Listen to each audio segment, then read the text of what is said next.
More like Bed Bath and the Great Beyond. Oof, I guess, whatever. Bed Bath & Beyond CFO plunges to death from New York City skyscraper following mass layoffs. Yeah, this happened over the past weekend, and yeah, great tragedy and all that stuff. But my stance on suicide is it's the coward's way out. It solves nothing, and it just leaves tragedy in its wake. I don't care what happens to Gustavo Arnal in the afterlife. I just know it. Hey, man. Condolences to his family. A man who fell to his death from an 18th floor of a Manhattan building was identified as the top executive at Bed Bath & Beyond. According to the company in a statement, Gustavo Arnal, a 52-year-old who is the company's chief financial officer and executive vice president, fell from the Jenga Tower, on Leonard Street. The New York City Police Department confirmed to news outlets. Bed Bath & Beyond has issued a statement confirming his death. No, I think the splat mark outside of the tower probably confirmed his death. I wish to extend our sincerest condolences to Gustavo's family. Harriet Edelman, the chair of Bed Bath & Beyond's board of directors, said in a statement, but we are hiring if anybody would like to apply for chief CFO. Gustavo will be remembered by all for his final screams on the way down the 18th floor building. Oh, I'm sorry. Remembered by all who worked for him for his leadership, talent, and stewardship in our company. But how many cashmere towels did it take to soak up all the blood on the streets? That's what I really want to know. I am proud to have been his colleague. I wouldn't say that out loud. The dude just killed himself, and you're just saying, I was such a good colleague to him. Oh, really? No, you think you really want to be making that argument right now. And he will be truly missed by all of us at Bed Bath & Beyond and everyone who had the pleasure of knowing him, Edelman said.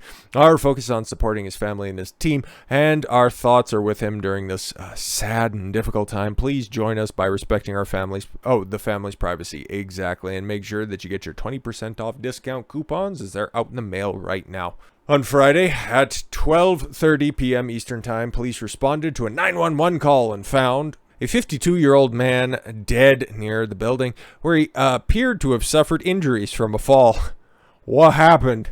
He was trying out a California king fitted sheet, see if he could fly, but yeah, it didn't end up working out well for him. Thread count was too low. The individual's identity was not immediately identified. Well, especially if he landed head first. That would have been a fucking tough story to crack. On August 31st, Bed Bath & Beyond, which drew criticism in 2021 for pulling MyPillow products from CEO Mike Lindell's claims about the 2020 election, said it would close 150 stores, cut jobs, and overhaul its merchandising strategy in an attempt to turn around its money-losing business. And what position did he hold before he decided to pursue new career opportunities as cosplaying as a flying squirrel? Oh, chief financial officer. Oh, and the company's in the midst of a financial tailspin. Really difficult putting two and two together right here. Bed Bath & Beyond forecast a bigger than expected 26% slump. In the same stores for the second quarter, and it said it would retain its bye-bye baby business.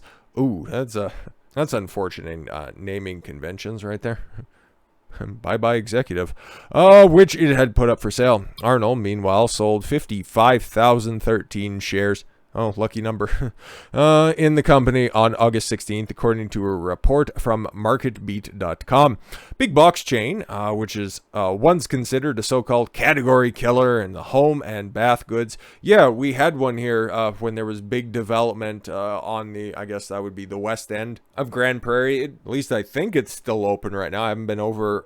Actually, that's a lie. I've been in that area, okay, just not over on that side, okay? It was one of the big anchor stores, I think, in that little strip mall that's right there. It's a big old Bed Bath & Beyond.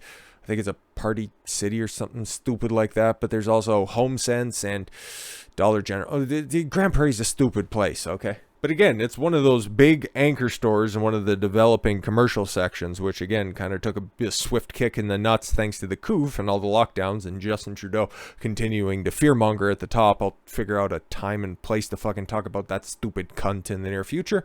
But until that comes around, yeah, it's a well-respected brand. It's up there with a bunch of other old legacy outlets, but thanks to Amazon and online shopping, even themselves doing online shopping, the need for the big box store is not really there anymore. Not really adding any incentive to go in. Like, I like it and all, it's cool that it's there, but The last time I was there, it's been well over a couple years at this point. Perhaps they should have been selling netting to go around the roof of the high buildings. Anyways, company has experienced even more declines in recent months, with former CEO Mark Tritton being fired in June after sales dropped 25% in the first quarter.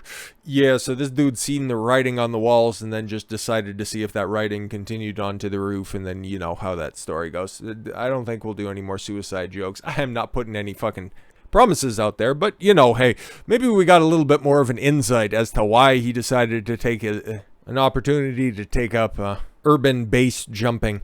Bed Bath & Beyond CFO had been facing $1.2 billion stock suit before suicide. Oh, so he was trying to do some Nancy Pelosi shit right here. Interesting. Executive Vice President and Chief Financial Officer of Bed Bath & Beyond, who died from an apparent suicide when he reportedly jumped from a New York skyscraper on September 2nd, had been facing a $1.2 billion stock suit since late August over allegedly inflating the company's share value. Oh, so he was trying to take it to the moon alongside AMC and GameStop. Oh.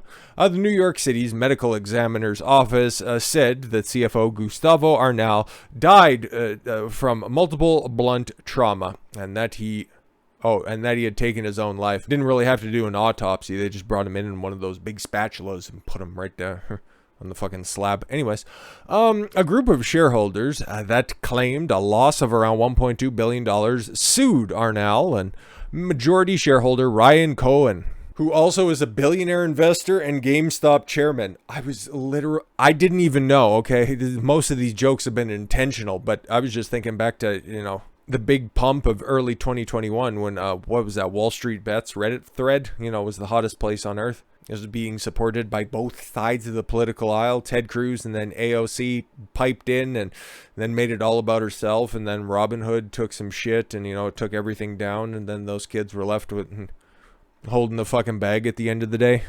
Man, that was a fun time when Wall Street just figured out that, we know how to run this shit. And nobody else can come in. We need to kick these stupid kids out. You're not supposed to be buying stocks in these companies with your stimulus checks. You're supposed to be wasting the money at those stores instead of using your stimulus checks properly.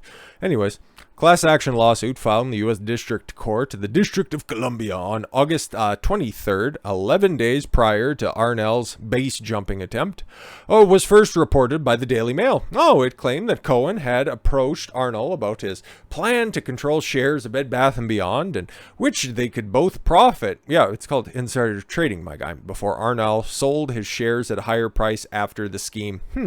The filing alleged Cohen offered to purchase a large stake in the company, including call options. Oh, so he would just go ahead and pump and then dump. Yeah, how adorable.